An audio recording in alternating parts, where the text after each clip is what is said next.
Okay then. We are live, it says. Guess it won't let me turn off the sound over here. I actually am live. And do I have sound? Hello. I don't think my mic is going through the mic. No. No, it's going through it.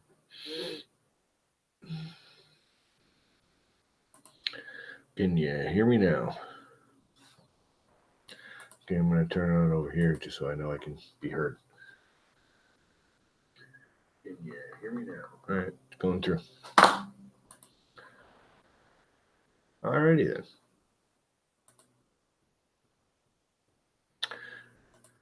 What's up, Mr. 3D Medic Vince? How is life? Pop out chat. Get rid of this window because I don't need to see myself in 5-second delay.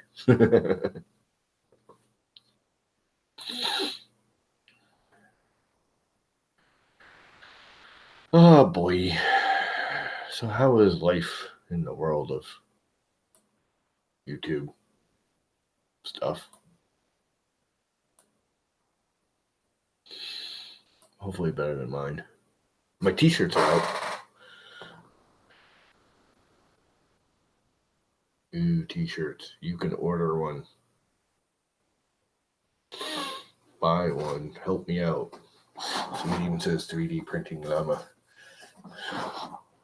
And this is the best, the ultimate printing office. I should have made it printer maker space instead of printing office, but whatever. I did it quick. What can I say? I have a llama one too, which I should have tomorrow. I don't know why they sent. Well, I know why they sent them separate because the way they print less often and stuff.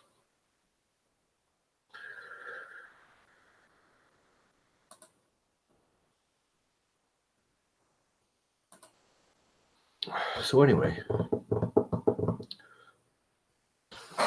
so I had some fun yesterday. You get a kick out of this.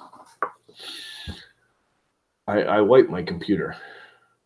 I installed some video software that totally screwed it up. It just screwed up my whole computer. I mean, it was still working.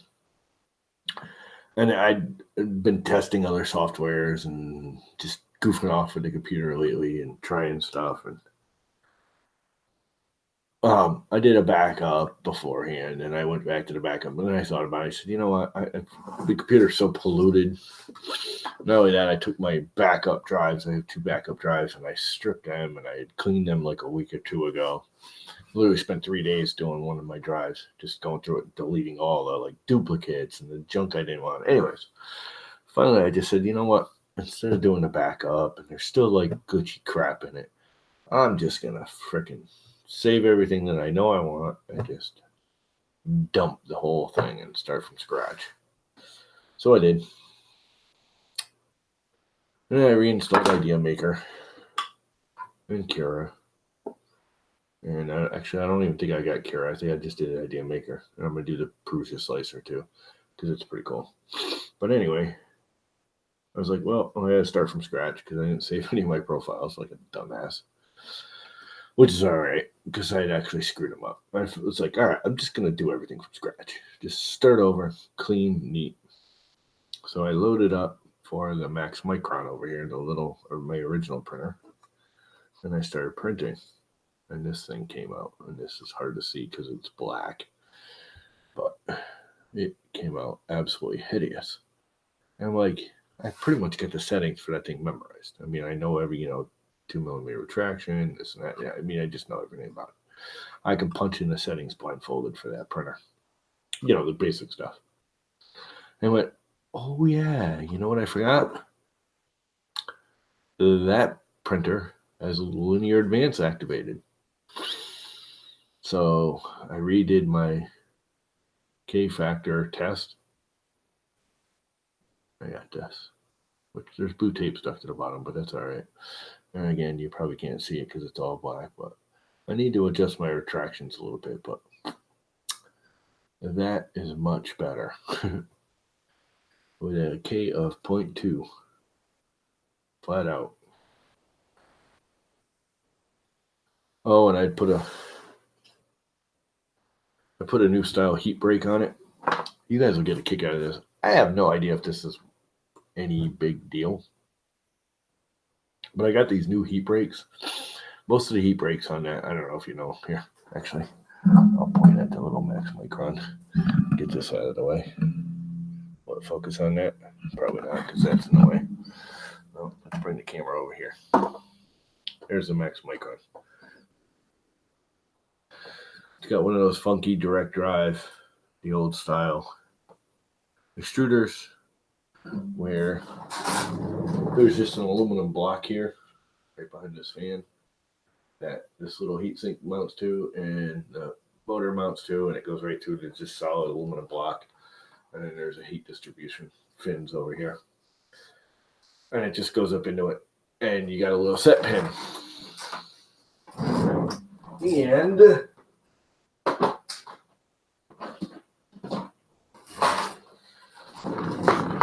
normally, this is the right box. It is not any of the keyboard here and punch keys. I don't need to punch. Normally, if I can get it out, use a heat brake like this. That's threaded. And you just pinch it to it. I'm going to focus on that. That's the old extruder head. It's the one I just took out of it. Okay, so these are threaded. And it's just got a set screw, and it pinches it up against a big aluminum block. Won't be able to type that. It's all right. So I got these new heat sinks because basically, I was thinking about it. I really haven't had any problems, so it's probably not a big deal. But when you pinch this threaded heat brake up against the aluminum block, okay, it's not a threaded block at the top. It's just a sleeve, and you set it up in there, and you know, there's a grub screw that pins it into it. Well, the only transferring heat from the heat brake tube to that block are the half a dozen, if that, thread high spots. Think about it. They're the only ones in contact with that aluminum. So ordered these. I got, I don't know, 5 or 6 of them for like $4, which are solid there. So when you trap it, there's still, I mean, it's still an open hole that's actually larger than this, so you're not getting 100% circular contact, but you're still getting a lot more contact surface, a lot more heat transfer, I would think. So I put one of these in there. I think I put one in both of them, didn't I? Did I even put one in? Now I can't remember if I put one in that or not. I know I put one in that you can, let me get my hand in the right position. That right there, which is the Frown King. That printer right there. I know I put in that. I'm trying to remember if I put one in this now. Pretty sure I did. Anyway. Yeah, I must have, because I only got 3 in the package and it came with 5. I think.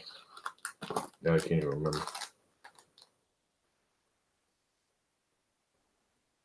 No, it came with 4, so I didn't put one in this. I got them like 2 weeks ago. Got a whole package of them. They were like $4. Anyway, I thought I had, but I guess I hadn't. I could swear I did. Now I want to look and take it apart. I'll be able to see from here. I put my glasses on and turn the light on. I might be able to see it.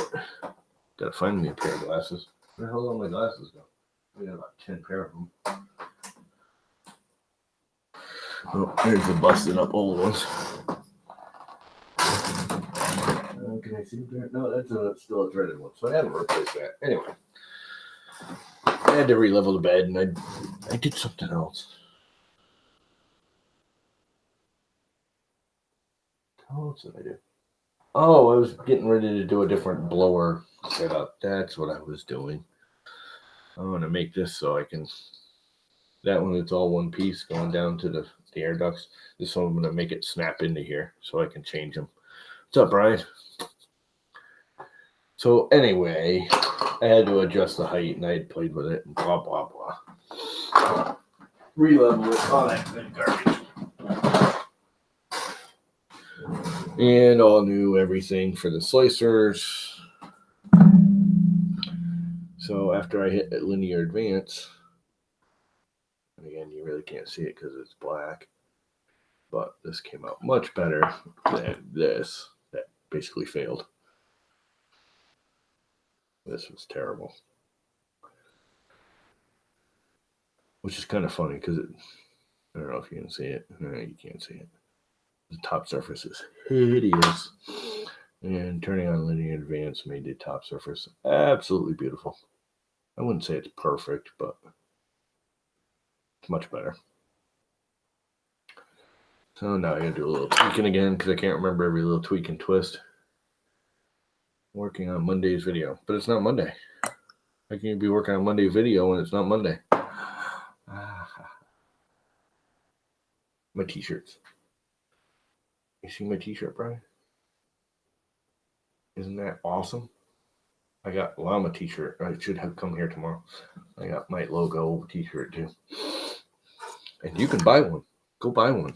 Everyone go buy one. I need the money. Anyway. Oh, here I'm looking for glasses. I got a pair right here, which is the way I read. Start wearing these dumbass hats for holding my glasses. These are cheater safety glasses. They actually have magnifiers in the bottom. I don't know if you can see it, but your readers in the bottom.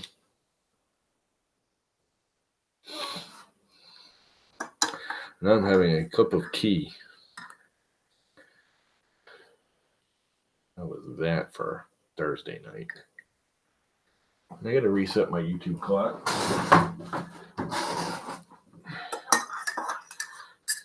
And Michael got a whole bunch of these. Michael Fox. I don't know how many of you guys know him. He ordered a boatload of these. He's got 6 or 7 of them. What I'm really interested in is this bright orange one. Like super day glow, retina burning orange that he ordered. And I want to see if the picture on Teespring of the color is that bright, if the real one is as bright as that color, because that's just going to hurt.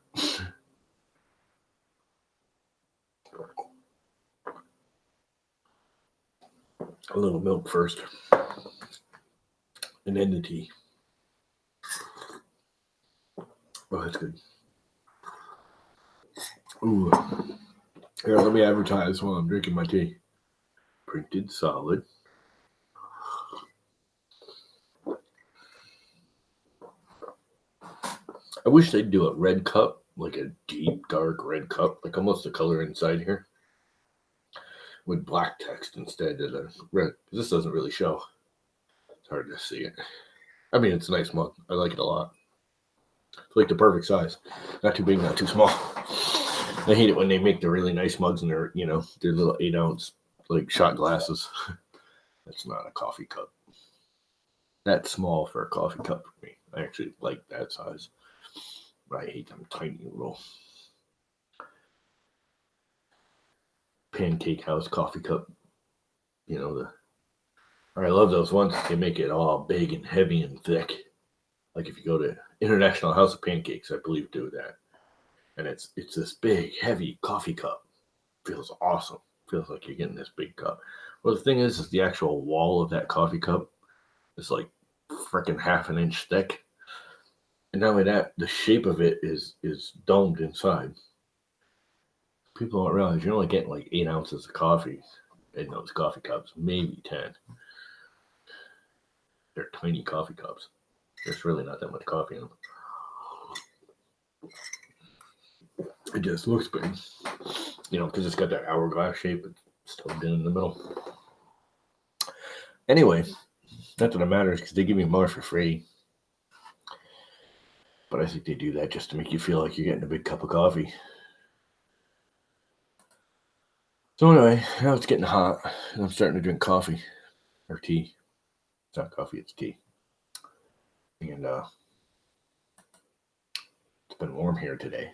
Like, it started out downright frigid. It was like the 40s, and it rained last night, and it was cloudy until like 10 o'clock this morning. Went and saw my father at the home, came back here, did laundry, did all kinds of crap. And I had to go to a funeral. And by the time I drove from here to Rhode Island, which is a little more than a half hour away, it was like 95 degrees and humid as a crap in the sun. And we had an outdoor funeral, which thankfully was only a 15-minute ceremony because everyone was hot and the priest knew it. He's like, we're going to shorten this because everyone's just going to be miserable, which was cool. So that was my day. Now it's getting chilly out again, 65 degrees out. I'm going to turn the fan on, I think, and bring some of that cool air in here. I might do that right now because it's a quiet fan.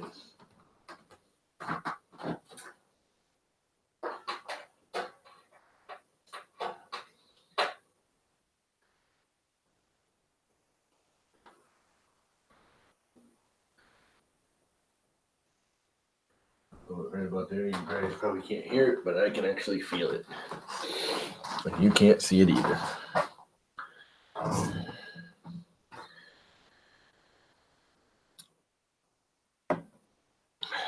You ever gonna do anything with that board I sent you, Brian?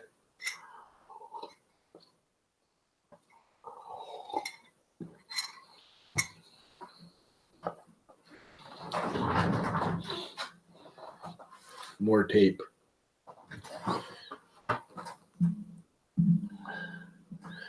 You can watch me put some tape on my board. Do you have a plan for it? I mean, have you even thought about it? I mean, I know I kind of just sent it to you basically out of the blue.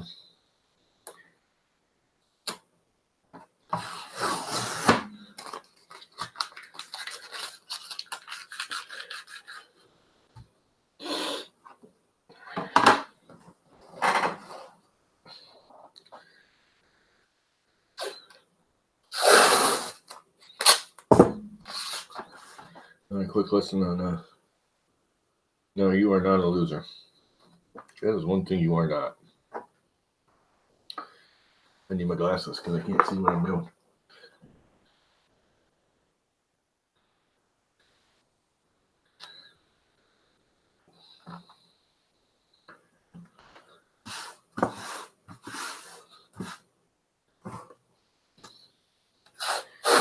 You don't really need that much tape. That's a long strip I just ripped off.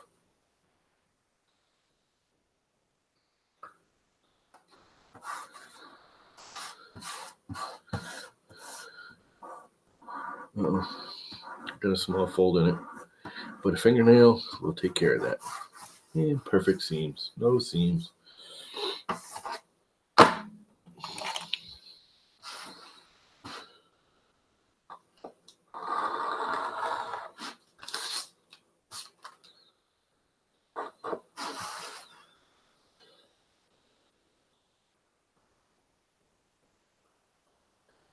Hey, what's up, 3D Printing Viking? So the answer to your earlier question today is yes, I am. I actually wasn't gonna, believe it or not. I took a nap for about an hour right after Country Walter's stream. I didn't think I was gonna get back up. Then I decided to, and I think Michael's streaming in like an hour, so this won't be long because I want to go see his stream and let him get some time.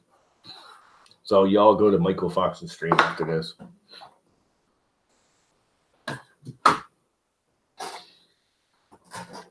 That was a quick taping of the magnetic plate. That's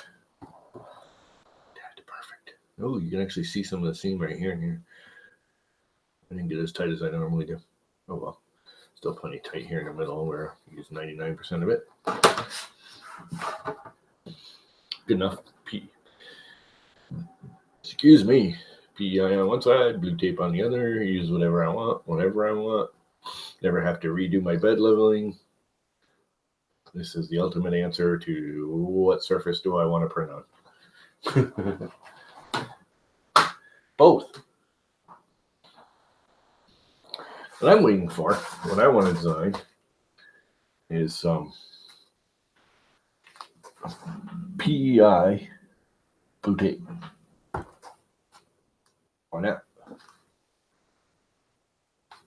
I think the blue tape adhesive is strong enough. Never had anything peel off from it. So if we put, instead of using massive 3M, so basically when this PEI sheet wears out, I just throw this whole plate out because taking it off of here is more of a pain in the butt than this $2 piece of steel. It's not even spring steel, it's just regular sheet metal.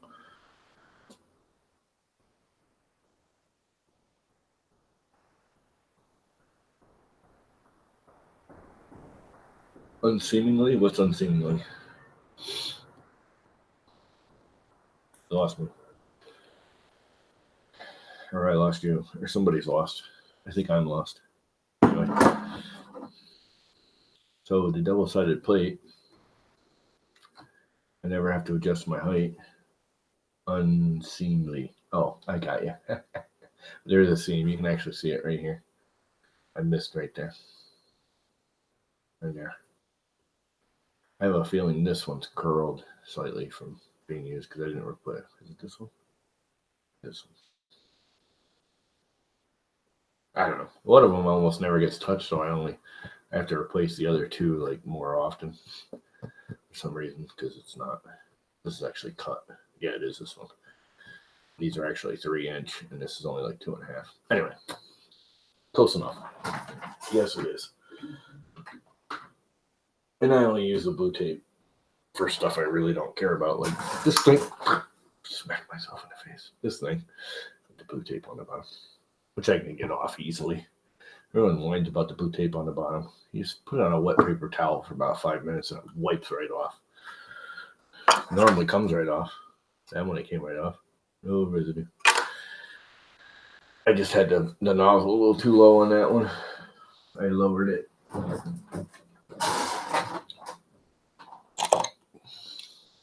I'm thinking about selling it. I haven't decided. Here's my decision. Maybe you guys can help me. The Max Micron. This is I don't want to say my original printer. I'm going to call it my original real printer because I actually had an M3D Micro before this, which is an absolute piece of crap. And I sold it for less than half what I paid for it, and that bought me this, which there's almost nothing left of it that's original. The base frame is about it, and the feet, and the screen. The screen is still original. The extruder setup is still original. Most of the extruder has been replaced, but that's about it. Everything else has been replaced. But anyway, I got it for half of what I paid for the Max Micron. I mean, for the M3D Micro. Anyway, that was my very first printer, and I've remodeled it a billion times and replaced motors and new boards. It's had like 4 boards on it now. Not that it needed them. Because honestly, the original board is probably still the best prints I've ever gotten out of it. I got absolutely beautiful prints out of that board, but it was loud as hell. Oh my God, was this thing loud. Didn't realize how loud. And I actually think this is loud now, which is sad because you can see the board back there. That's actually a wrong way. That is an 9Z board. What's on there now? So basically, that's a Prusa. Not exactly, but in reality, it's darn close. It's almost exactly the same thing. Mechanically moving into direct drive, blah, blah, blah. It's a different setup, but not much. So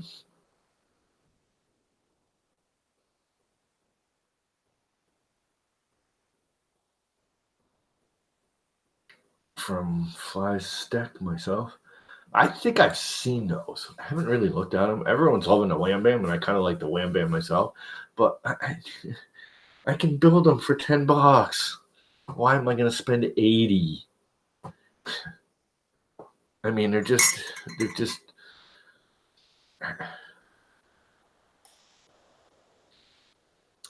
One thing I do like about the Wham Bam is it's using the magnetic, basically sheet right here, and then you just use a regular steel sheet. Kind of like Creality does, but Creality is using two very weak magnets. They're using a weak magnet glued to the plate, and then the actual bed is a weak magnet. Trying to double the magnet strength, which isn't really working. Where the Wham Bam is a magnetic sheet that you just glue down and you use regular steel on top. But I just glue magnets under there, and I don't even glue them. I glue them to blue tape, and then I stick the blue tape up underneath there so I can take them off later if I want. Because I'm using super cheapo magnets that lose their. People don't realize is there should be a line of spring steel sheets called Bruce spring steel, and it should have the boss that's fine. That'd be cute. Except for you'd probably get sued. It's like $10 to do this. There's just no. I don't even think it was $10. I think all said and done, it was like $8 or $9 for that setup. It's a little more expensive for that printer because it's bigger. Because actually, for this one, I got an 18 by 18, a 1.5 foot sheet, and I actually got 4 panels out of it. Where those, I just get a 12 by 12, and that's the perfect size. So the sheet actually costs the same. It's the same price for a 12 by 12, but I don't have to cut it.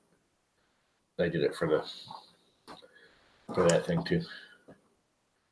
That's just got a single 12 by 12 sheet on it.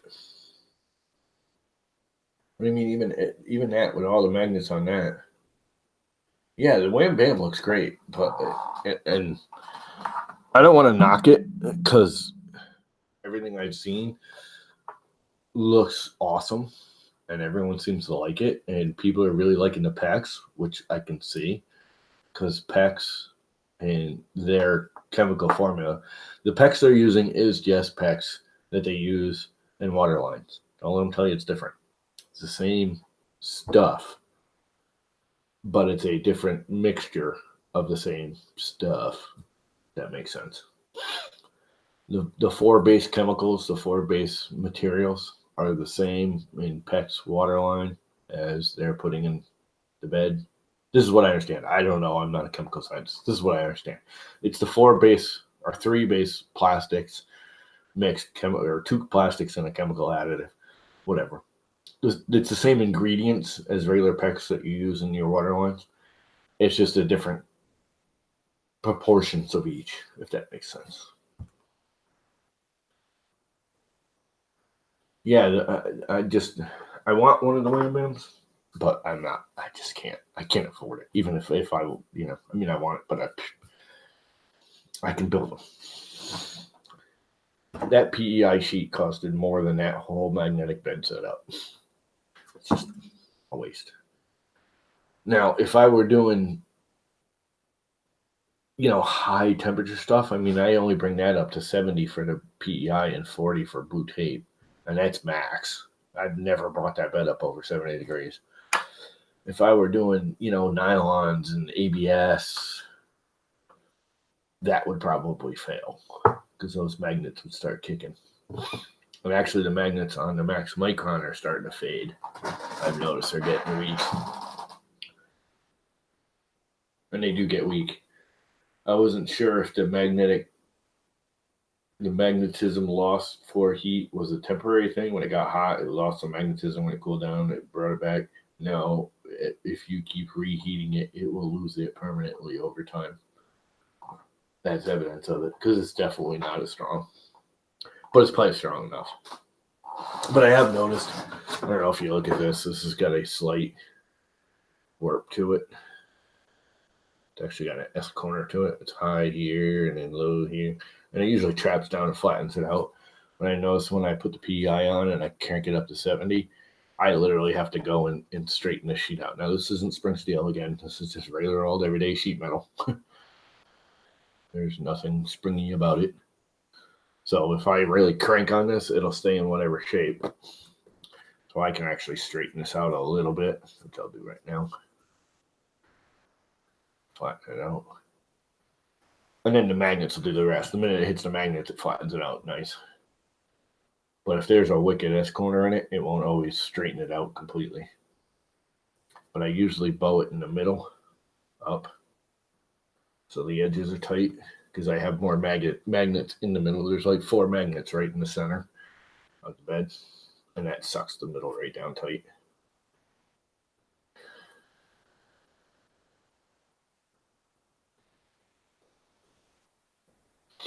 Have you tried the Wham Bam yet, Viking?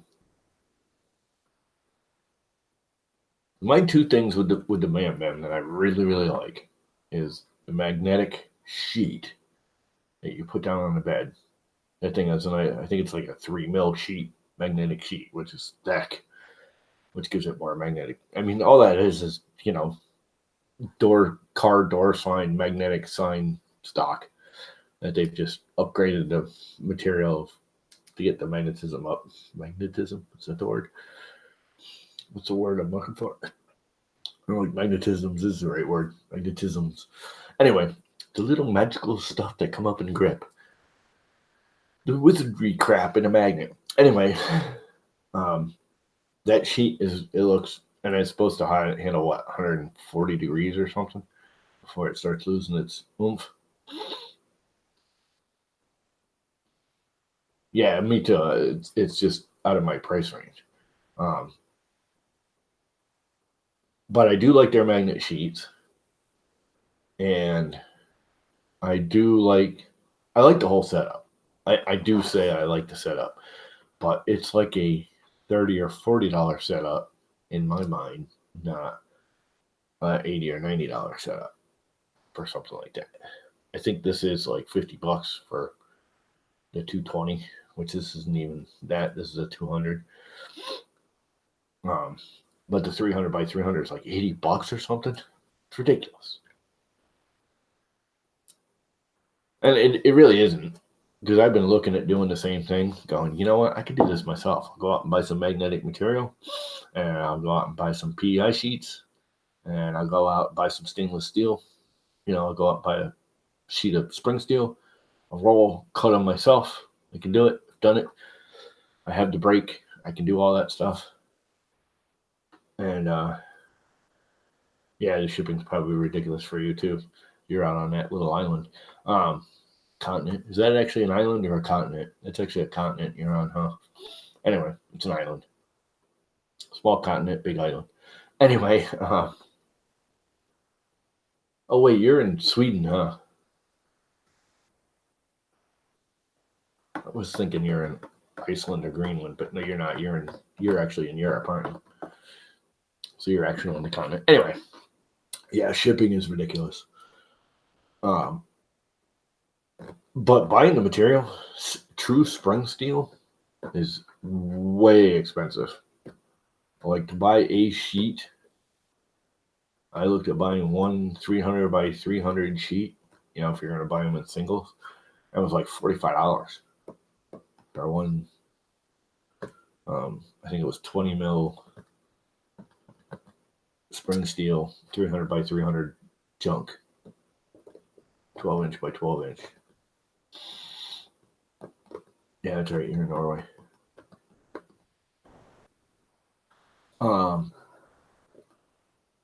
So, granted, they're buying in larger volume. And that magnetic sheet, I went looking for that too. And again, to buy a single piece was like $15 to get one. Now, that is shipped. But I'm pretty sure the spring steel was like $40 or $45. And then the magnetic sheet was like $15. Because I know it came to close to $60. Because then I looked at the wham bam and went, okay, that's not unreasonable for what you're actually getting. The spring steel is ridiculous. True spring steel is ridiculously expensive. Again, this is not true spring steel. This is just everyday $5.99 sheet metal from Lowe's or Home Depot or Ace Hardware. I can't remember where I got it. Actually, I think I got this one from Ace and that one from Lowe's. And that one was actually more expensive. I think I paid $12, but it wasn't worth driving all the way back to Ace when I was already at Lowe's to get that. I'll spend the $2 in gas that I'm saving.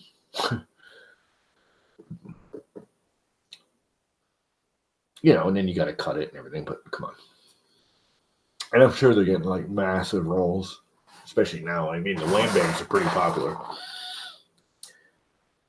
But the price isn't, I don't know. I'm not sure how much that PEX sheet would cost. I mean, PEI isn't expensive, but it's not cheap. I mean, I think that was $10 and this was like $8. But I got 2 of these.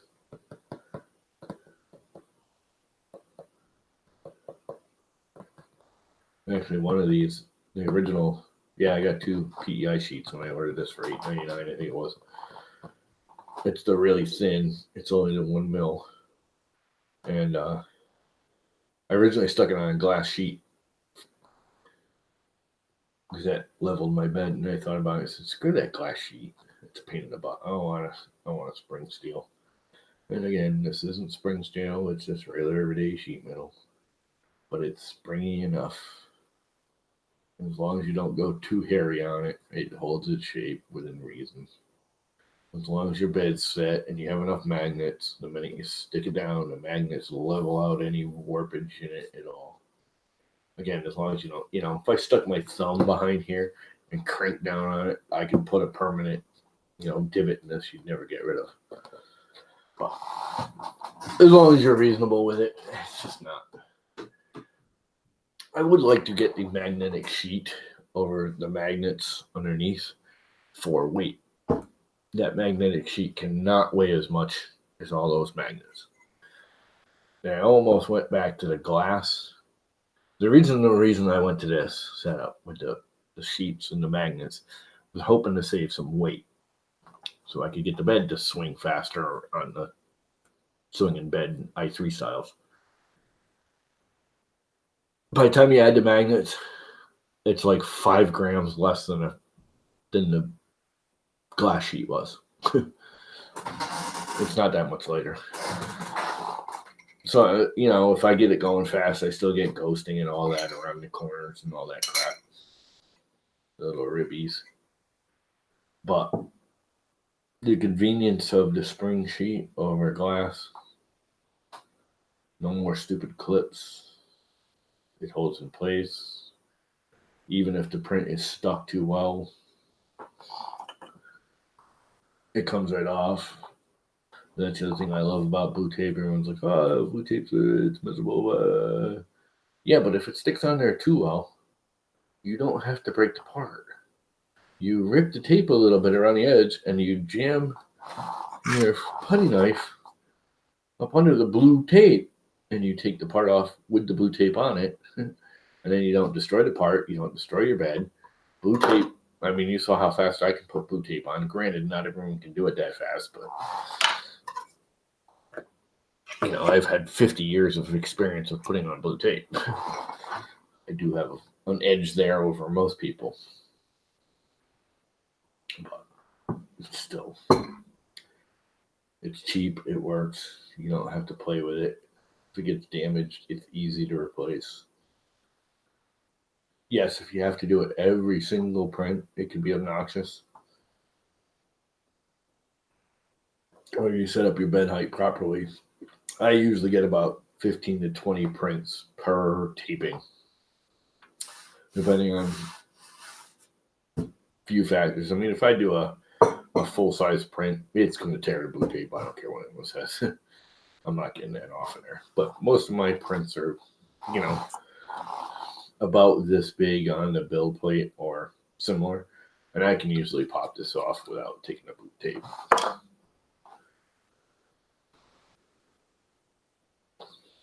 It does seem to work better hot too. It comes off easier hot. I don't know why, but this tea is tasting really good tonight.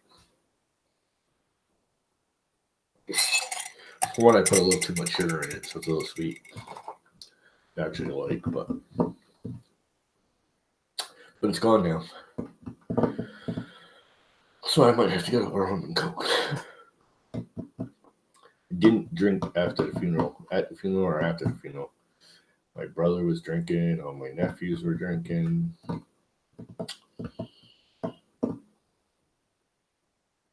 My nieces were drinking. Everybody was drinking except for me. I had to drive home.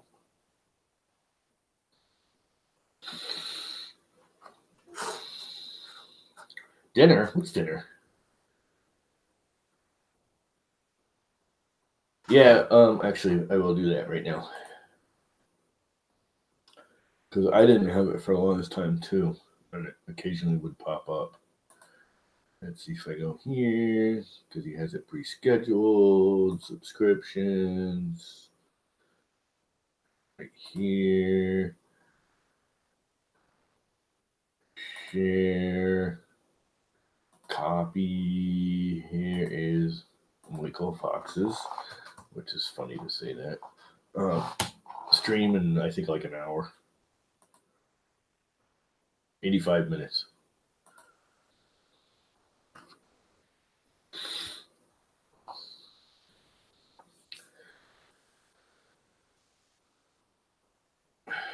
Oh, One Raz is here.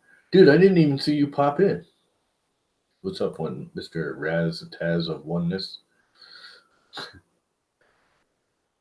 He kind of blended in with Mr. Brian Vines' comments. One of his comments was, "Hey, One Raz," and I didn't even see it. Go to old me. Blind as a bat.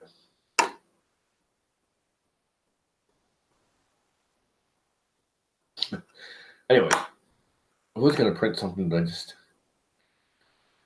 I just have like printer's block. I haven't really been in the mood to print anything. I literally had to push myself to print a test print. It's like, oh man, I gotta get filament out. I gotta hook it up. Oh, what a pain. This is literally what I was doing yesterday when I did this. That's sad. I normally don't think like that. And I definitely got to either down the heat or change my retractions. I actually need to change the filament because this is weird filament and it just... It's not bad, actually. I'm beginning to like it more than I learned that it's a really low temperature PLA. This is a monofilaments direct, not US monofilaments. US monofilaments is out of Vermont. US or monofilaments direct is out of Massachusetts.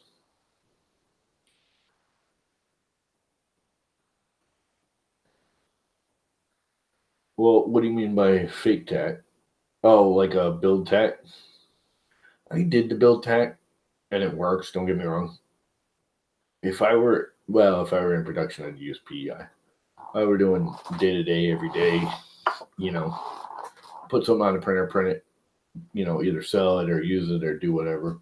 I play too much, and my problem with the build tacks are one hot nozzle poking through that. I mean, you hit it with a hot nozzle, and it puts a divot in it. It melts too easily, and then it's over, and it's a pain in the butt to switch.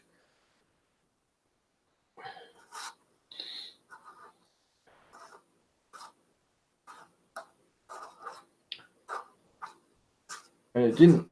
I find blue tape actually works better.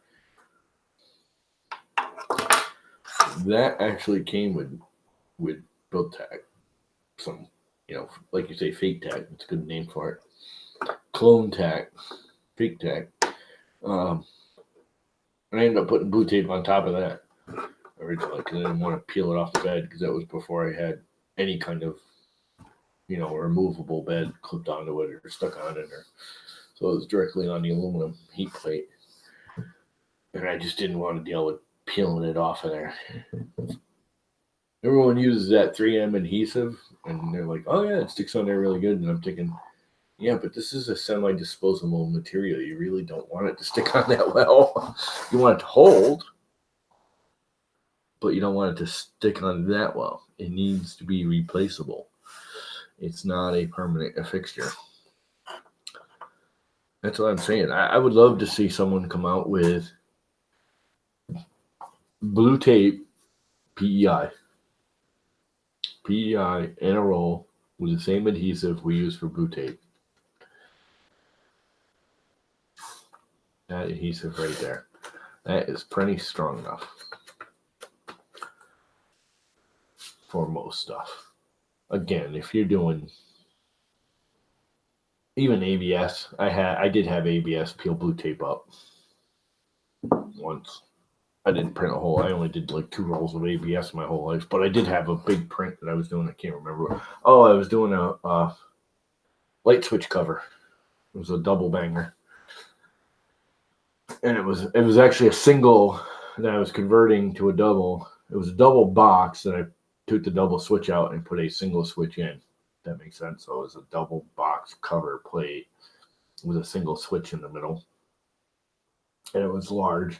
And it literally, as it curled, it stuck to the blue tape, and it pulled the blue tape up off the bed.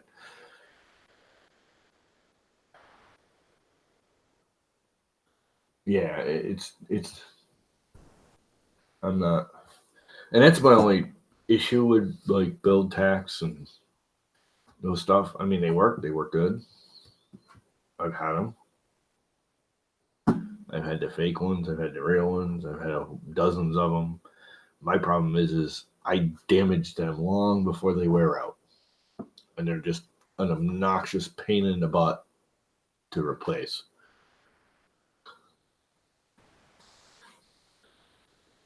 Or at least like the PEI, I've stoved a hot nozzle into this, and it doesn't really damage it. I mean, this one, you might be able to see it. No, you can't see it anymore. I sanded it out. Oh, yeah, you can. You look right here. You see this half circle? Right there. See that circle? That's actually that light right there. That's a 3D printed light lens, which you can't see because the light's too bright. If I can cover half of it and it'll dim it out. Nope. But anyways, it's a 3D printed light lens that I put on my ceiling fan. And I did it in 4 quarters and then glued it together. And there's actually 5 pieces. There's a center flat, and then there's the 4 pieces of the dome. It's all glued together. I'm probably going to do it together again because back then I didn't have the printer all that well tuned. And now I have Gloop, which will hold, but that's working. Anyway, I did it when I first got this PEI sheet. You can still see it. And I had the nozzle way too low on the first layer. And it literally dug into the PEI sheet as it was going back, and I didn't catch it. I actually literally started to print and had to go to the bathroom. I was having issues at the time. So the first layer was down, and there it started the second layer. And it didn't even lay down a first layer. The nozzle just dragged across the freaking PEI sheet. But it stuck. But it didn't, if that was build tack, it would have just torn the crap out of the build tack. That you have to look at it just right to see it. I mean, I did have to sand it after lately, but I used 600 grit sandpaper and just give it a quick brush over and it was fine. Probably could have used steel wool if I had any around. Anyways, there's that. This is PEI too. Pretty much all I use on that big one is the PEI now. I have a blue tape. But that's the one thing with the blue tape is the big prints. If I do half this thing, I am not getting it off without damaging that blue tape. Actually, you can tell it's humid sticking out. Can you see it? That's the other thing about blue tape that I'm not real happy with sometimes is oh, there you go. You see them here? It's blistering in humidity. It is super humid right here, right now. It's 80% humidity in my room right now on my little thing over there. Yeah, no, if you're printing big, I mean, it's still sometimes easier. Yeah, there you go. You can see all the moisture blisters. That's from humidity. This is why I don't use this that much. And yeah, if whatever. I mean, they all work. I'm not going to say one's any better than the other. My Nimbus thing. You got to renew your Nimbus membership. Ah, crap. I wish I had the money. I'd just do the lifetime and never have to pay again. Do you even have a lifetime anymore? Nope.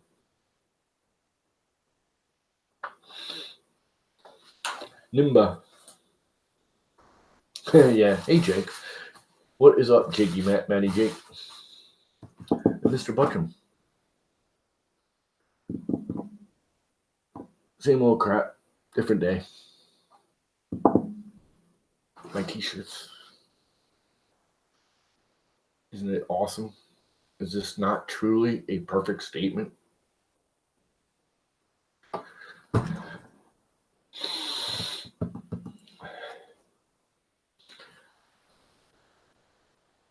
Oh, are you a non-mod? Okay. Actually, I think there was someone else in here that wasn't a mod. Yeah.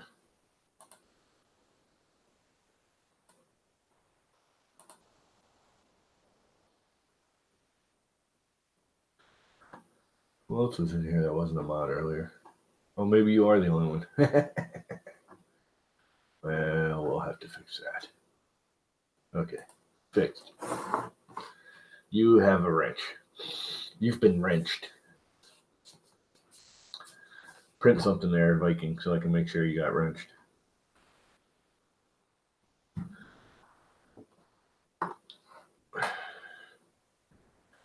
Say a few words for your new wrench. Oh, yep, you've been wrenched.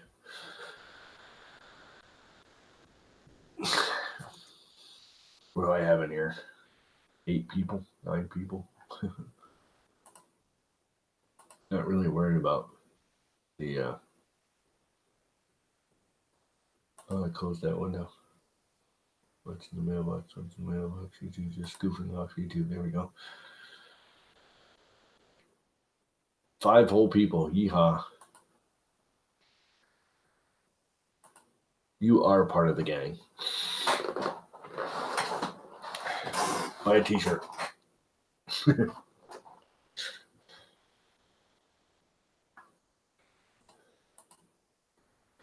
at that.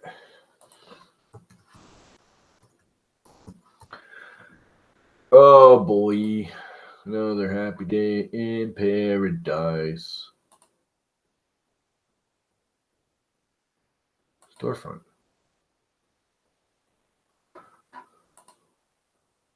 Week store.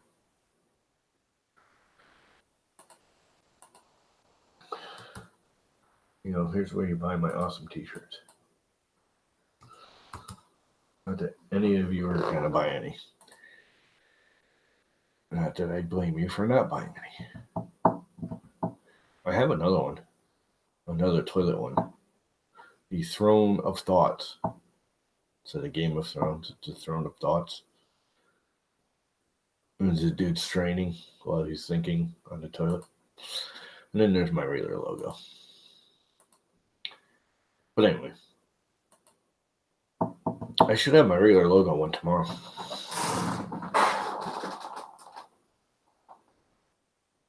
Yeah, I know. I'm poor right now too. So why I'm doing the t-shirts is hopefully to help. Poop humor. Yep.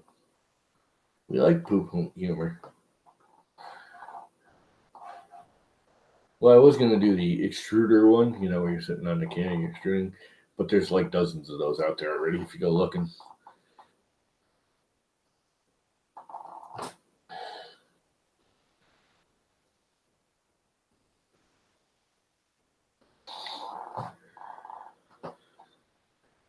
And this one's more fun.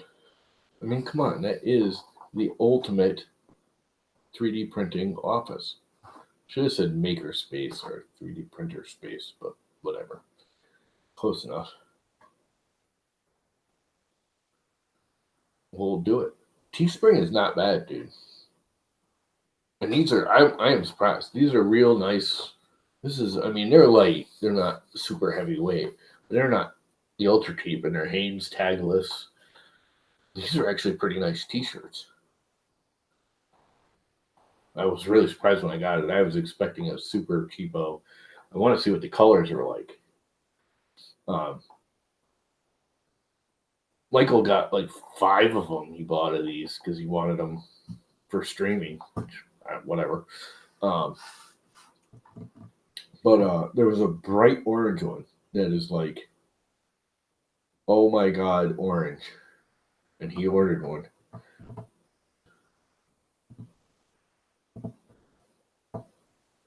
Extruding from your hot end into a porcelain build surface. Sure.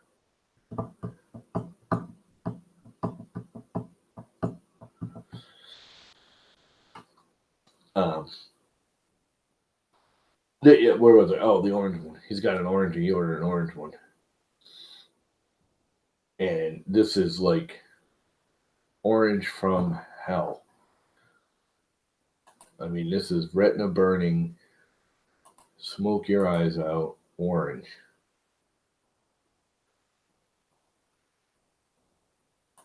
That's not it. That's the yellow. Why did that this thing screwed up on me somehow.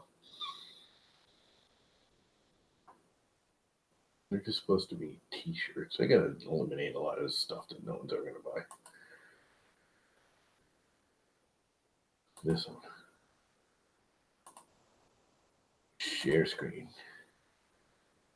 Share it all. Entire screen. Share. Look at the freaking orange. Holy crap.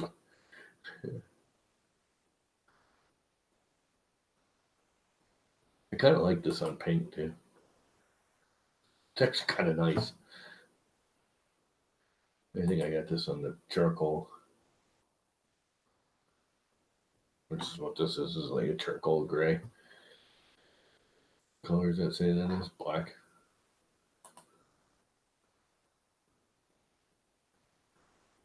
The green's kind of cool. That's like a Daigle green. The yellowish orange. The steel blue. The true blue. And the navy blue. Oh, that's the purple. Purple's kind of cool too. Anyway, enough of that. Stop. Any idea why you can't see a simplified screen 3D screen on OBS? No, you should be able to. You may have to select the window. I know in OBS you can actually select, like you can go in and say application window instead of like desktop window. You can say an application window and then you select Simplify 3D.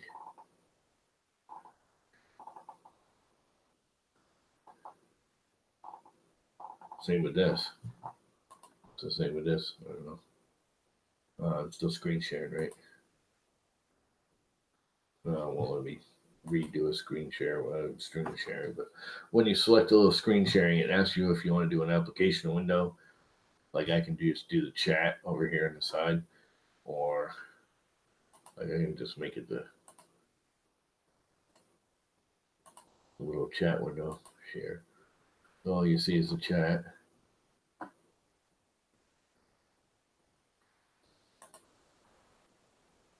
And you got to go in and tell it you want to do the application window, not the whole screen. Because some applications won't show on full screen because they're like working their own little window, depending on whether it's a Mac or Windows 2, the way they drive the graphics cards. But yeah, you should, if you hit full screen and it doesn't show, you have to select the application screen. Now, your graphics card should do it. You just may have to select the application window.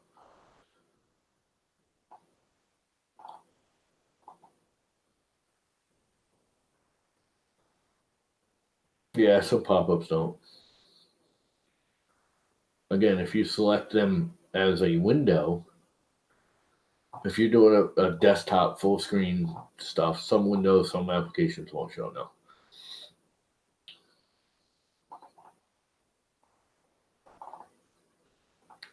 You often have to do, the window within a window thing. Select your whole desktop, then have another one and select the application window and do an overlay.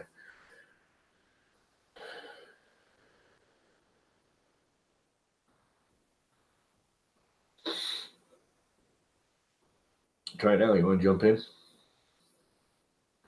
You can do it right now. You know how to use OBS and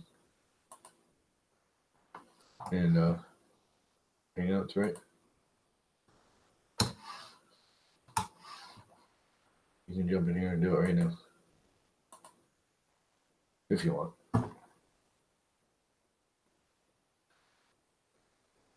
Little while. Oh crap, I just lost the chat. Can I go back? History. Oh crap, I just lost my chat. That was kind of stupid. But that's okay, I got another one right here. Pop out chat.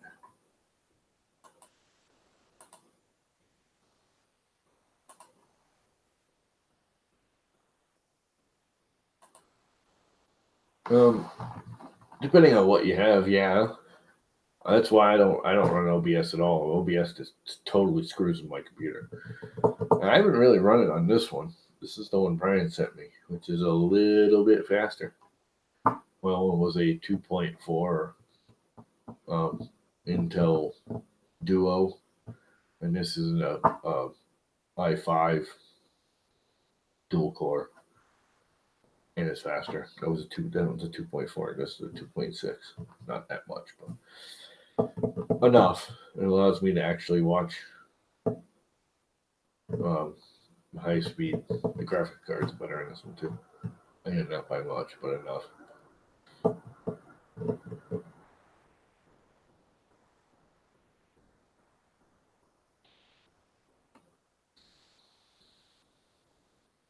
Yeah, I may go out and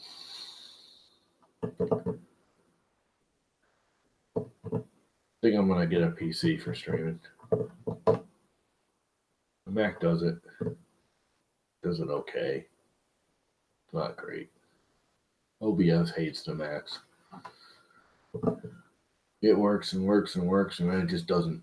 You literally have to delete the whole app and reload it for some reason. And it dogs everything to crap. I don't know. What am I broadcasting at? I'm getting 720 right now, right? Which I think I have it kicked down to. That camera will do 1080, but I think I have it kicked to 720 because my internet isn't that fast. I have a half a mile of copper wire coming up my driveway.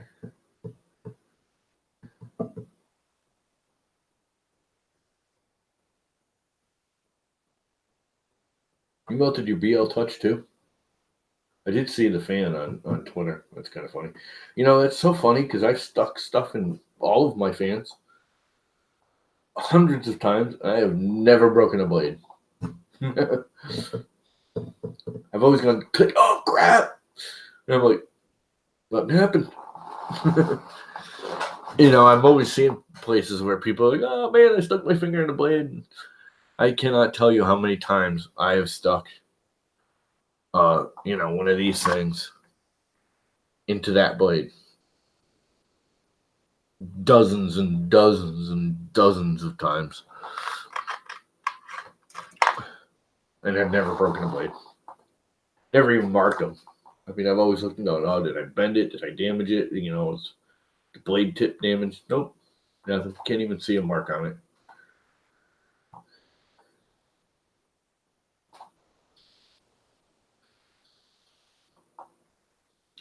The Simon? You mean the Simon? You lost me.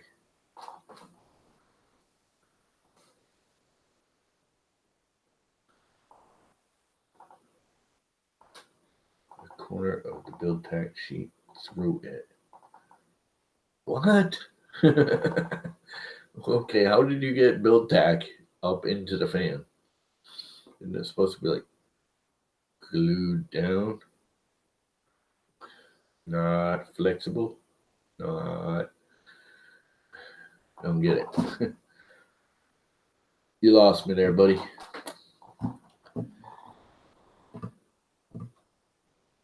I think really should be printing some. It's freaking 10 o'clock already.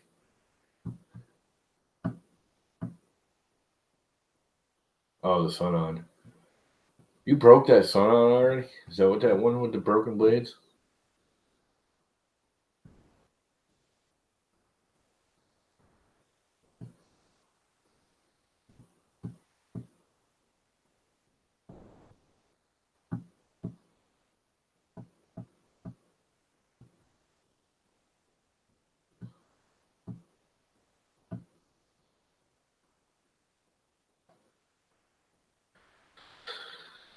I was looking into those sun-ons. The 20 millimeter thick Nocturas worked pretty well. The 10 millimeter ones were not. I'm sorry, everyone loves those Noctura fans. It's not enough airflow.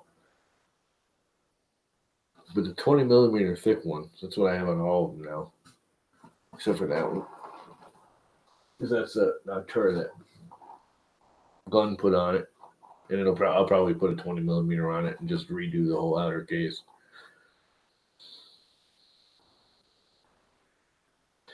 But those Sun-Ons push more air and are about the same loudness as the Nocturas, correct? Man, I think you said they were a little bit louder.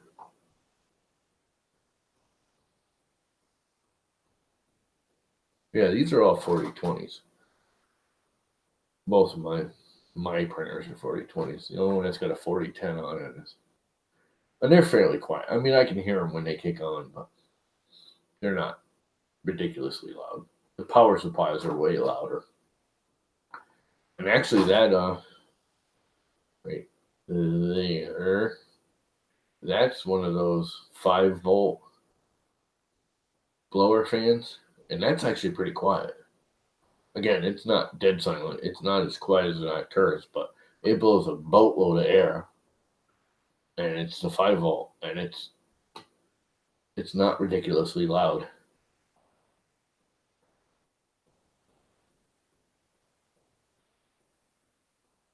Yeah, I don't know. It really wasn't for that. And that's a V6. It's a knockoff V6, but it's a V6. And there was a noticeable difference. It ran it, and it was okay. But when I first built this, I actually had a thermistor in the fins of the cooling block to see the different temperatures as it went up. And with the 2040, I can stick that thermistor in there, and no matter where I put it, it's the same temperature.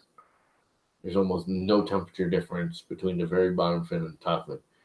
With the 2010 or the 4010s, the Nocturas, there was about a 10-degree difference between the bottom and the top. Now that could have been just I got the thermistor in it because I was literally just jamming it into the fins with a piece of tape, so I might have gotten it closer to the center. So it's not really. I'm not gonna. That's why I was gonna do a video on it. I'm like, you know what? This isn't accurate enough to do a video on it.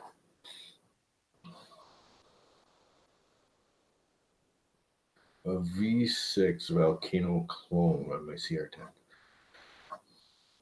Cool.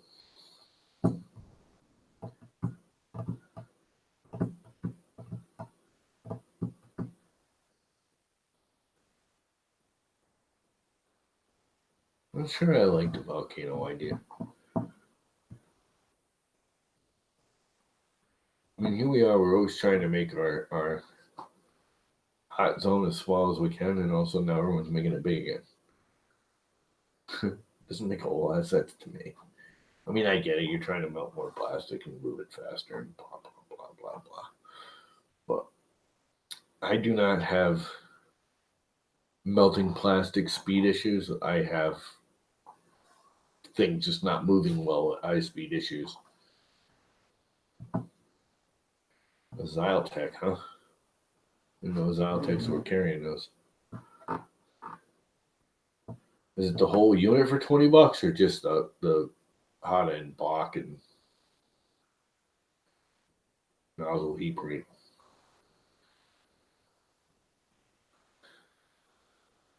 Well, it's a longer nozzle. It's a longer heat block. Just a longer hot zone.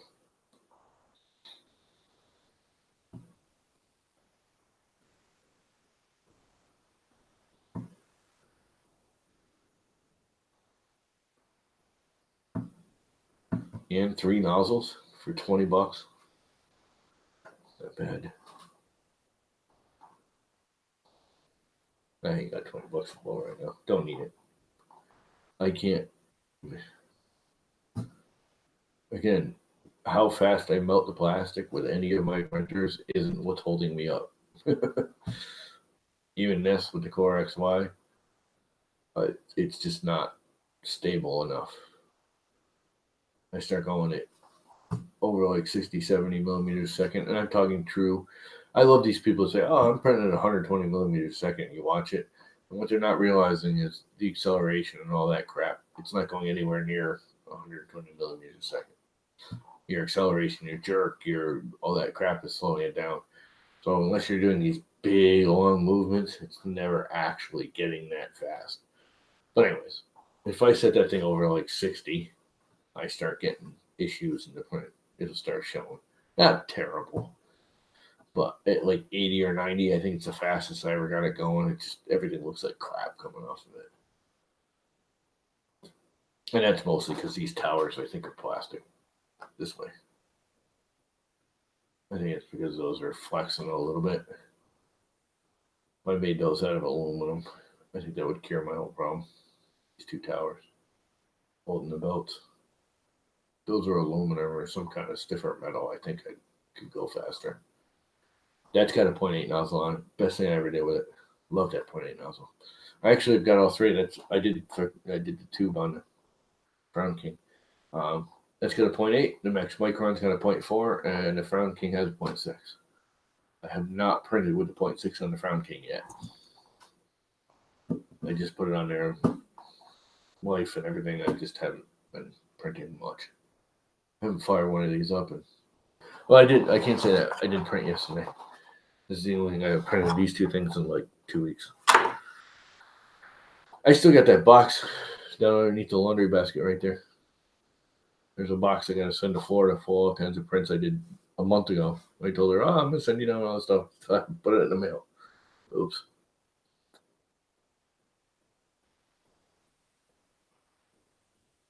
Yeah, no, it's ridiculous.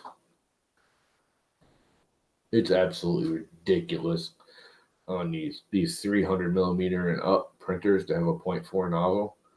It's just like, why are you printing that big with that small of a nozzle?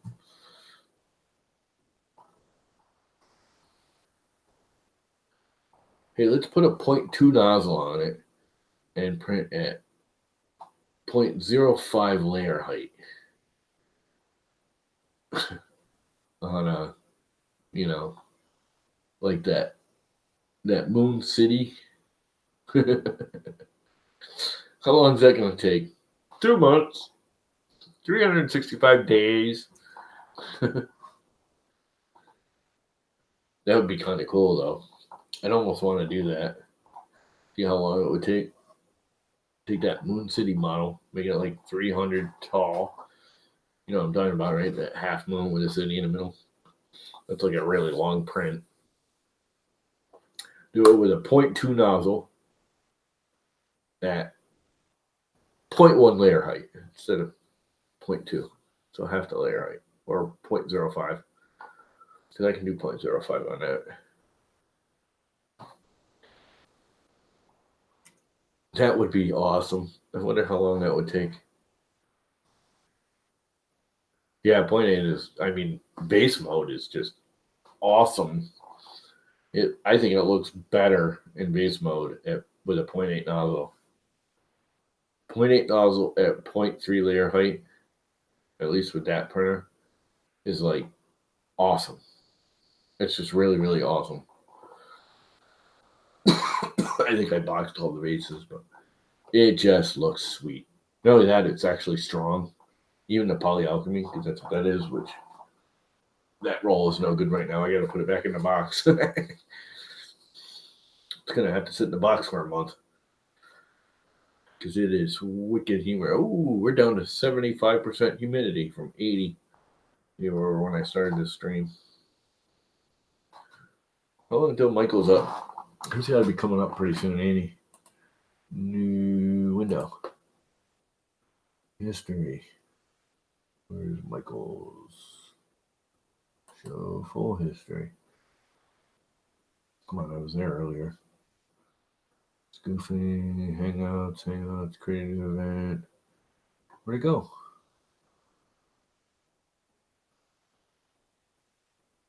That's funny.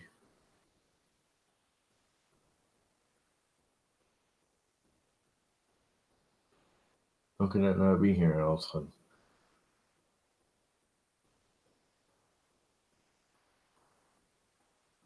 That's kind of goofy. All right, new method.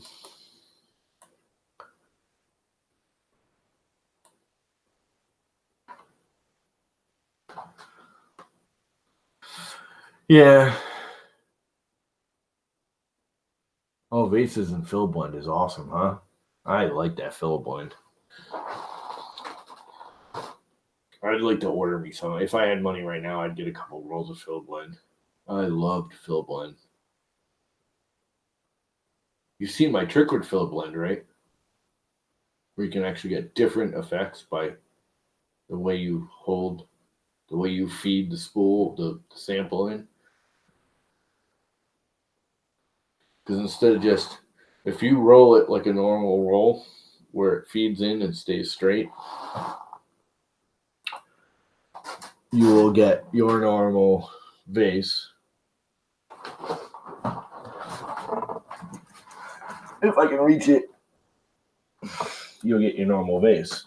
This is fill blend, which you really can't tell because it's blue, purple, white. And you'll get this. Now, if you lay the sample flat on your desk, instead of rolling in so it feeds in and the three colors stay in the same spot, you lay it flat on your desk and let it uncoil, it twists it. So as it goes into the extruder, it does this. Actually twists the filament. And you get this. You'll get these stripes in it because it's actually twisting. This is fill blend too. One of the few vases I still hang on to. I've been shipping them all away. Yeah, if you do it in a normal roll, you'll get this. Which is fine. I mean, this is awesome. But if you lay it flat, you can get this. Which is kind of cool when you look at it. Not only is the base color changing, but all of these stripes are changing too as it goes around. So if you lay it flat, just lay it right on the table. Don't touch it. Just take it out of the package if it's a sample. Just lay it on the table so it uncoils this way instead of this way. And just let it feed up into it. Just watch it so it doesn't tangle.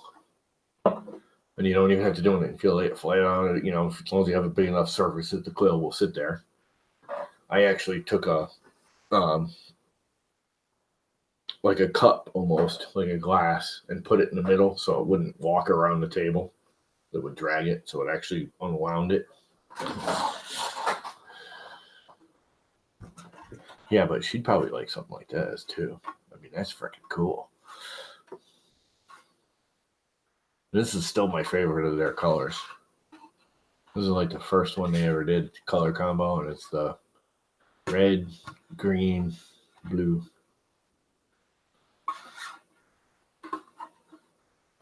And it's like this one doesn't really, I mean, you can see it, but it's so subtle. It almost doesn't look like it's color changing.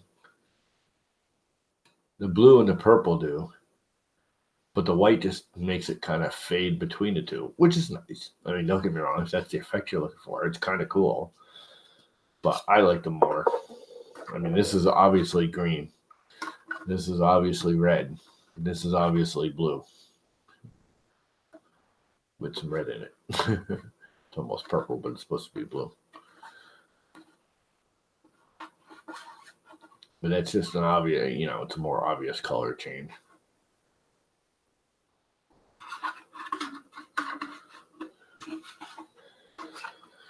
Yeah, the only thing I have found is like the Bondtech extruder won't do it. It'll keep it running straight because where it's grabbing from both sides, it won't let the filament twist as it's feeding in, or didn't seem to. I shouldn't say that. It still did it. I don't have that print anymore. It didn't do it as abruptly as this. There weren't as many stripes, and they weren't as, Yeah, I really like this red too. I don't know what filament their base is, but this red is really red. They have a good red. It's not like, most reds are like orangey. That makes sense. I've only found a few reds that are really, truly red. They always seem to have that orangey tint to them.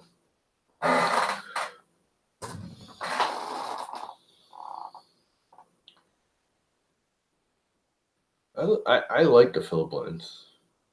Some of the colors are a little too subtle for me. Now, I heard back at Earth last year, they were going to work with Protopasta and do a Protopasta blend. Never saw it. But I would like to see that. Now, I have a feeling it's because they're using the HTPLAs and the 8850s.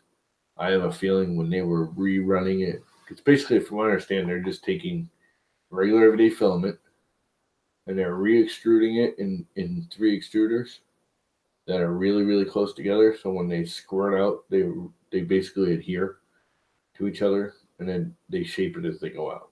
That's what I heard. I'm sure there's more to it than that, but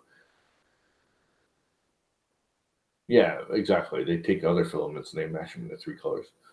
I want to know who that red is though.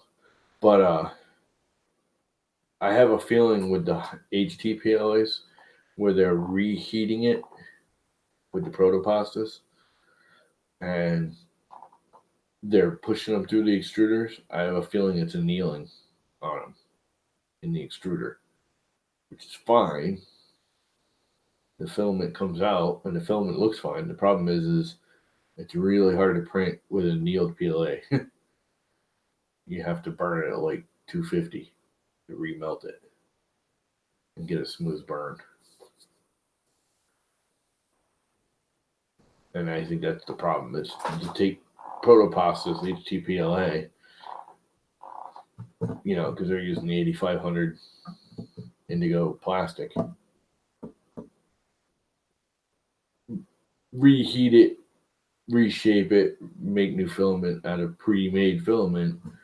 Like I said, I have a feeling it's annealing in that process on them and making it almost impossible to print with the result. That would be my guess. Because when I was at Earth, I was there when they were talking to Protopasta, and Protopasta was going to send him like a dozen rolls to play with.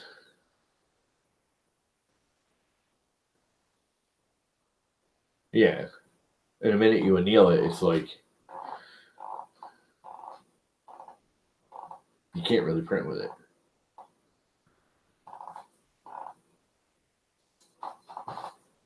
You got to burn it really, really hot to get it to print, and it still doesn't come out the same. It's not. You don't get that nice finish. It seems to be bubbly. That makes sense. You get a rough finish on it. It's almost like using their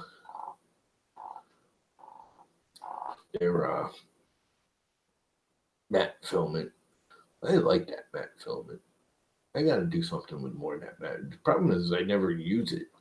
I got a roll of that matte. Remember, I think I got 2 rolls. Then I got a red and a blue. A Protopasta's matte filament.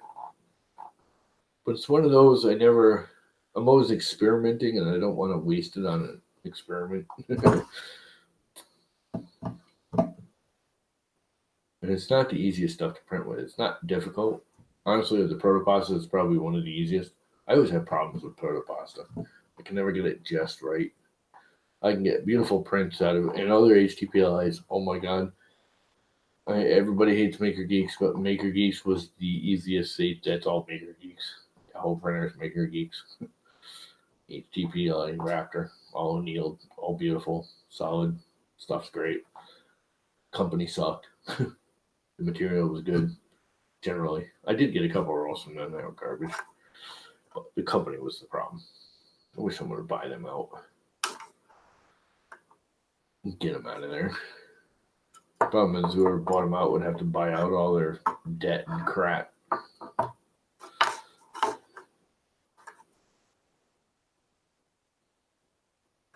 I would like to see Printed Solid get their own extruder line.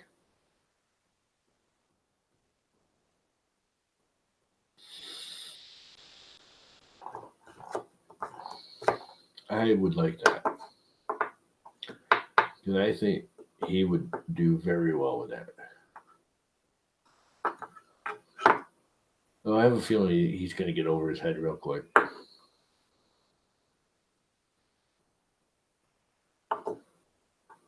I think he's still running he's doing all the filaments. He's doing all the,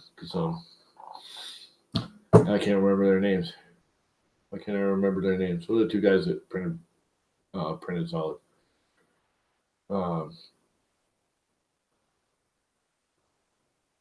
Gordon is the one that left.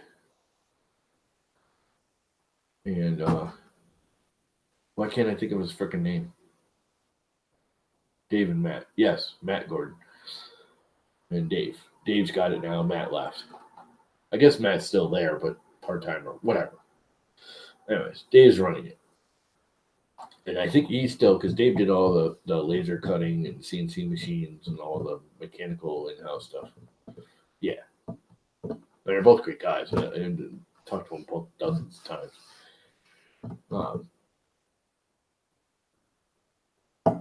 I think he might get over his head real fast, though. Yeah, he's just doing the maker boxes. That's what it is.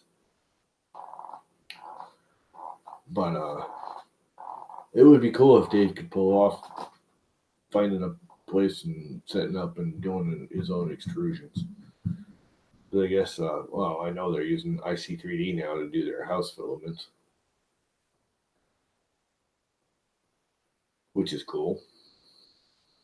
IC3D makes good filament. I like Sean. Sean. Art mods. Yeah, I used to deal with Matt a lot way back in the beginning. He helped me when I was first starting the friendly 3D printing. And actually, I didn't call it that then. I called it the 3D print group because the 3D printing group that was there was getting obnoxious. And I started the 3D printing group. Not really stealing, but just. And when I first started that, Matt was I did a bunch of raffles and stuff to help get it, get popularity in there and bring it in. Matt did a couple of raffles with me. So did Push Plastics. I haven't kind of faded. Yeah, I guess they really haven't. They're doing really good. Matter of fact, Push Plastics is now doing a monthly subscription too. I don't know if you guys have seen that. I like Push Plastics filament. Problem is, I like a lot of them. I can't afford to buy them all. I love Snow Labs, love Push Plastics, love IC3D. I still want to try U.S. monofilaments, which is in Vermont and is an HTPLA. I have monofilaments direct, which is it's cheap filament that's $25 a roll. It's $17 a roll filament off of Amazon for $25 a roll, which is, I wouldn't even mind paying it because it's a local company to me. I mean, they're literally an hour away, not even. But it's not good enough. Yeah, filament one, but that's wicked expensive, isn't it? Isn't that like $60?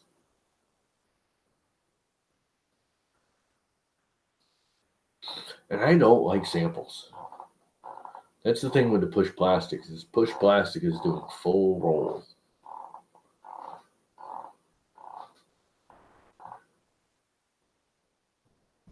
Two whole rolls for $45. Okay.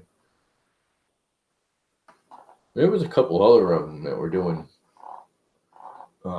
half rolls. What was the one that was just doing that? There's another one that was just doing a couple rolls that started. Glenn did them for a couple of months and they just kind of faded away. I think they're gone already. Too many of them. And I have two problems with that. I don't want exotic filaments I can't print. They're cool to have if I could print them. I don't have a printer. None of these can do them. They're all pretty much PLA, PETG printers. That's it. So I don't want anything but PLA or PETG. I don't want ABS. I have no use for it. Stuff smells. This is my bedroom. I don't want ABS. Yeah, I was looking at the Protoplastic box. It's a little pricey. And it's samples. That's why I don't do any of the. I haven't done any of the subscription boxes because I don't like the samples.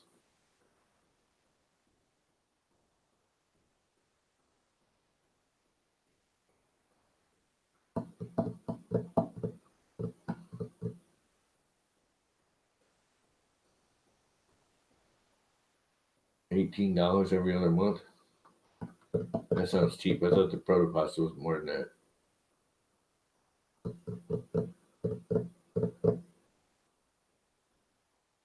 And it's stupid little samples.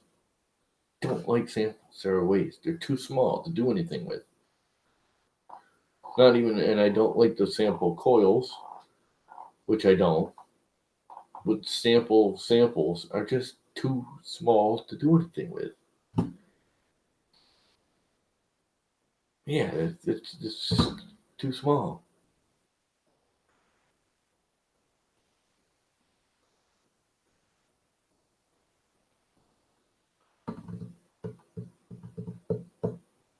I mean, I can see why people would.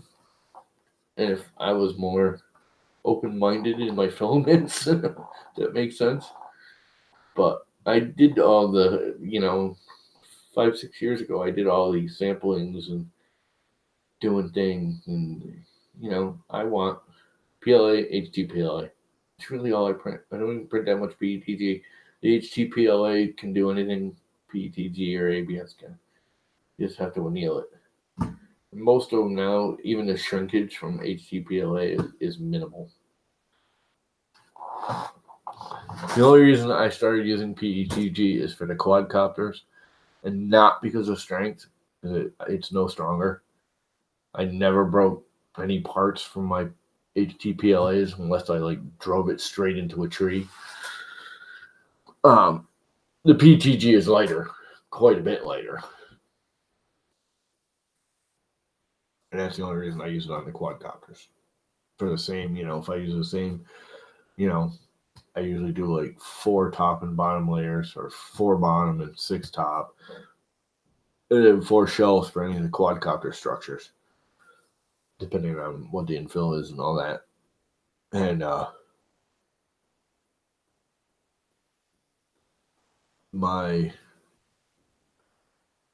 think I saved like 6 grams on that quadcopter when I went to PETG, which doesn't sound like a lot, but that's a lot in a quadcopter. 6 grams is a boatload. And actually, that was just in the body. That wasn't with the battery mounts and the motor mounts.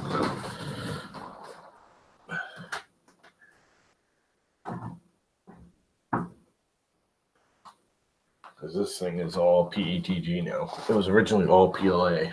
And I think it was 6 grams just for this body panel, not including the engine pods, the legs. Well, though these are PLA.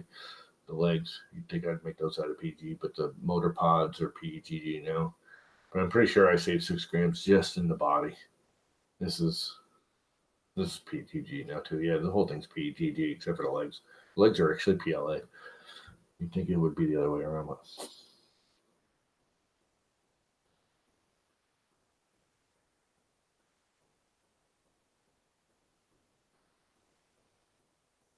Yeah, exactly.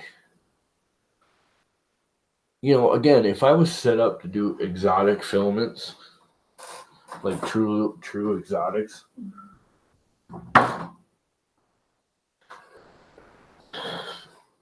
I could see samples. I did samples when I first started trying to figure out what I wanted to print.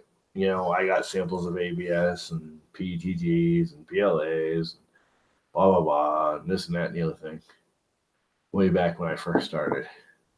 And it was good then, because that helped me decide what I wanted.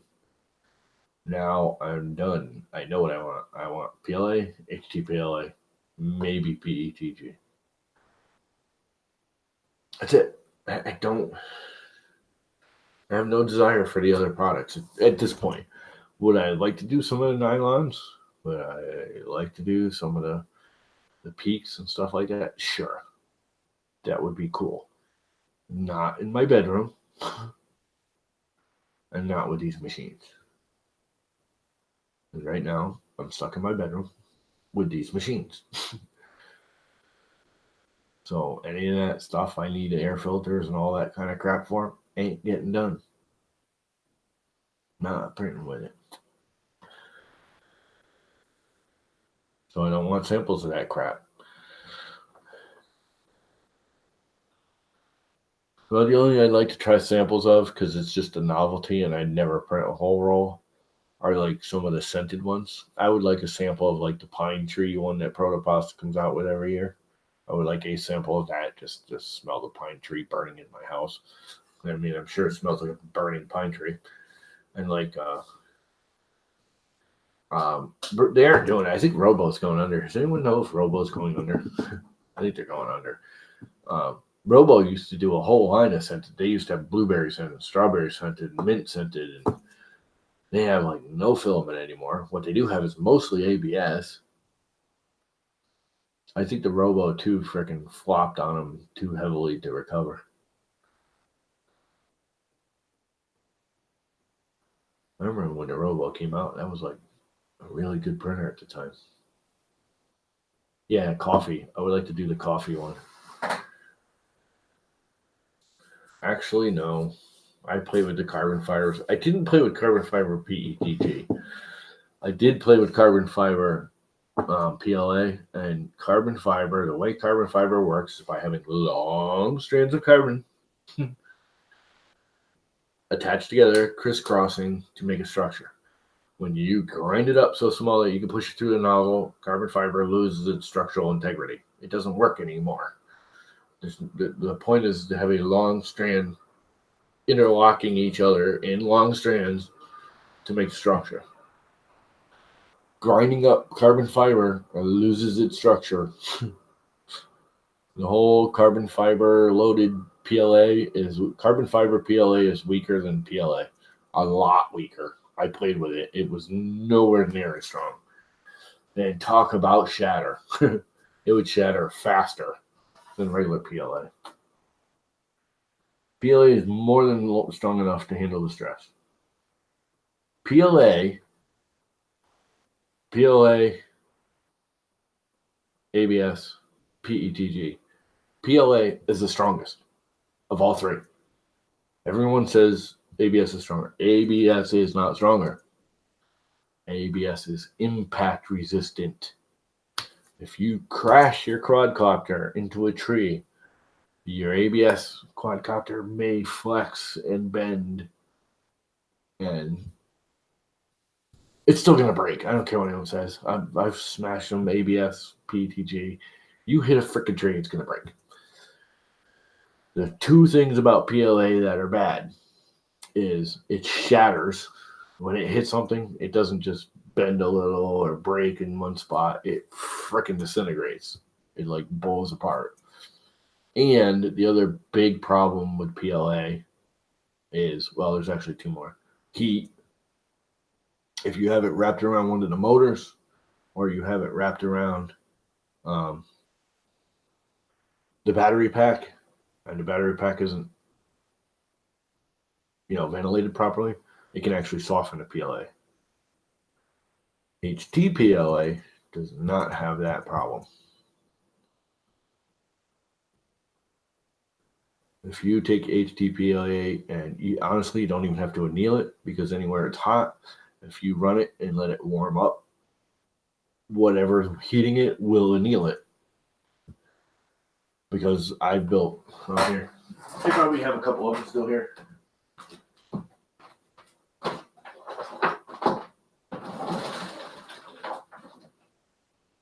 Let's see. Yeah, well, what's left of it. This was one of the first 3D printed quadcopters, which I've sabotaged parts off of, but these motor mounts are PLA. They're not even HT PLA. They're just regular old everyday PLA. And if you look at the motor, you can see it's vented. And I have no problems. This is old. This thing's flown thousands and thousands and thousands of times. This thing has crashed and smashed and bashed, and I've got videos of this thing falling out of the sky from 200-300 feet in the air because one of the motors dies and it just goes, and that's why it's in this condition, because it did it one too many times. And as you can see, it's broken, but it's from falling out of the sky from 200 feet. I don't care if it's ABS or not. It's gonna freaking break. There's less flex in PLA. There's zero flex in PLA. Now, the other downside of PLA is what they call creeping. If you put stress on PLA, where you tension something, like belt tensioners, those right there, with the belts, I have constant tension on it. There's what they call creep. Like where the bolt goes through and holds the pulley, or the motor is holding the bearings, the hole will elongate after a while. It'll just slowly stretch, and it's very slow, and it takes a boatload of time. I had to replace these once in 3 years because it started.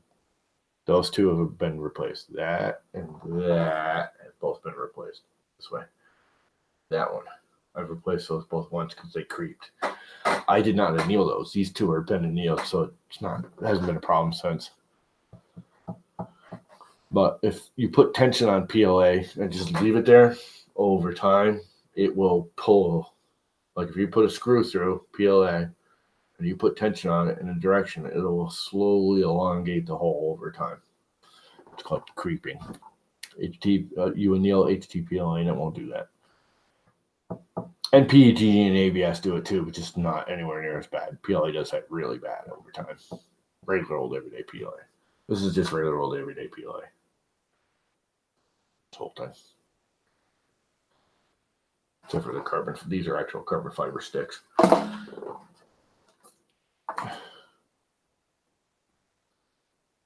It was a novelty that kind of came and went. I'm pretty sure Protopasta still has their pine tree and their coffee, and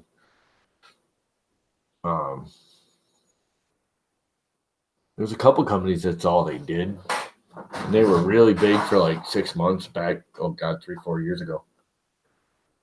And they did all kinds of beer and I don't know. They had a bunch of weird scents, and they just kind of faded away. They might still be around, but it's just not why. I mean, it's cool. It's a novelty. I would like to have like the pine scented. Like if I start printing around Christmas time, print with a pine scented one. Why not? But again, why? Why pay extra for your PLA? That's who knows what the scent's doing to it. Is it making it stronger, weaker, not as good? That the colors are all kind of muted, like army greens and just kind of butt ugly colors. Poop brown. And the one that did have is again, Robo had some really good. They had like a blueberry that was blue. They have a lavender scented that was purple. They have strawberry red. They all had scents in them, but you can't even get it anymore. I always wanted to try it, but they were like $45 for a roll of PLA just because it was scented. I was like, "What? It's just no." I mean, again, it's a novelty. It's nice. It'd be cool, but am I going to pay twice as much for a roll of filament just so it stinks in my room when I'm printing? Nah.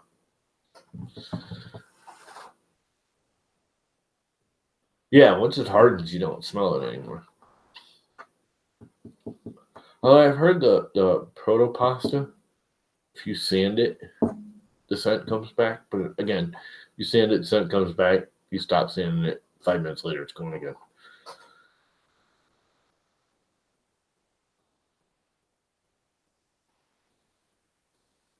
But yeah, most of those scents, once you run it through a nozzle, it's basically what little moisture is left in there.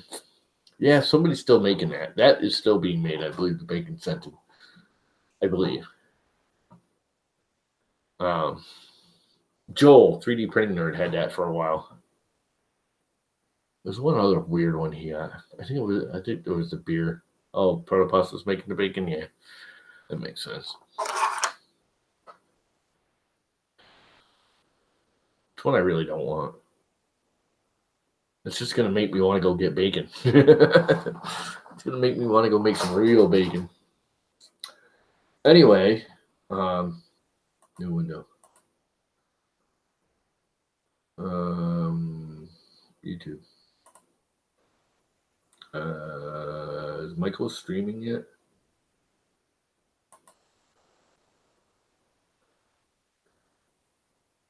He's supposed to start streaming in 20 minutes. So I'm going to go get something to drink and go watch Michael stream. So I'm going to kill it in a minute. And I will copy. I will post his fake on. We'll be heading over there in a few minutes. Oh, Brian's already over there. Only 23 more minutes.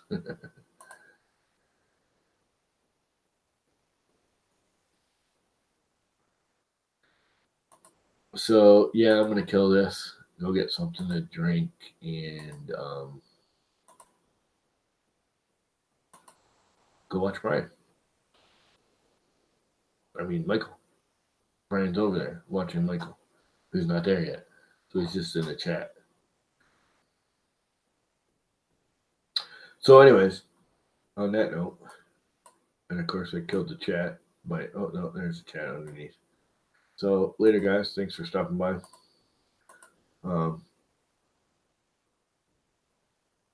Have fun. See you. Bye.